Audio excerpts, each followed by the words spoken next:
1 Chronicles chapter 5. The sons of Reuben, the firstborn of Israel.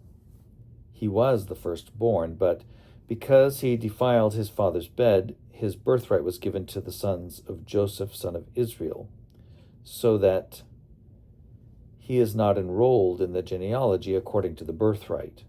Though Judah became prominent among his brothers and a ruler came from him, yet the birthright belonged to Joseph. The sons of Reuben, the firstborn of Israel. Hanok, Palu, Hezron, and Carmi. The sons of Joel. Shemaiah his son, Gog his son, Shimei his son, Micah his son, Reiah his son, Baal his son, Beerah his son, whom King Tiglath-Pileser of Assyria carried away into exile. He was a chieftain of the Reubenites, and his kindred by their families, when the genealogy of their generations was reckoned, the chief, Jael, and Zechariah, and Bela son of Azaz, son of Shema, son of Joel, who lived in Aroer, as far as Nebo and Baal-meon.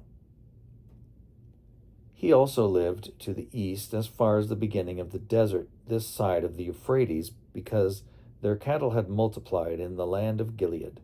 And in the days of Saul they made war on the Hagrites, who fell by their hand, and they lived in their tents throughout all the region east of Gilead. The sons of Gad lived beside them, in the land of Bashan, as far as Salekah. Joel the chief, Shapam the second, Janai, and Shaphat in Bashan. And their kindred according to their clans: Michael, Meshullam, Sheba, Jorai, Jachan, Zia, and Aber, 7. These were the sons of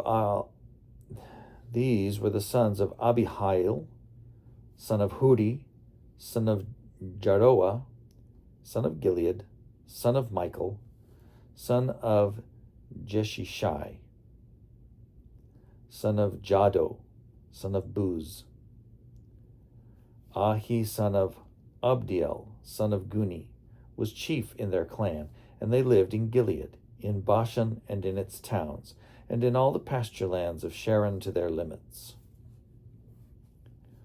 All of these were enrolled by genealogies in the days of King Jotham of Judah, and in the days of King Jeroboam of Israel.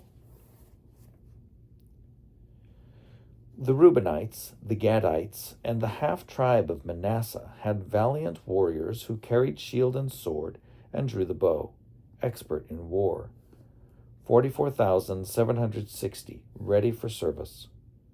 They made war on the Hagrites, Jetur, Napish, and Nodab.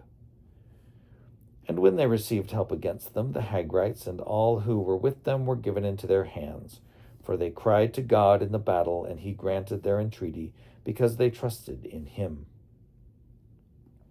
They captured their livestock, 50,000 of their camels, 250,000 sheep, 2,000 donkeys, and 100,000 captives.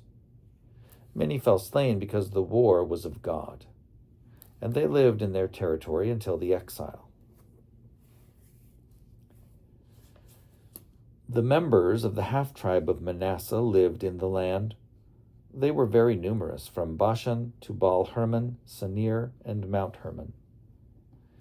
These were the heads of their clans: Epher, Ishi, Eliel, Azriel, Jeremiah, Hodaviah, and Jadiel, mighty warriors, famous men, heads of their clans. But they transgressed against the God of their ancestors and prostituted themselves to the gods of the peoples of the land whom God had destroyed before them.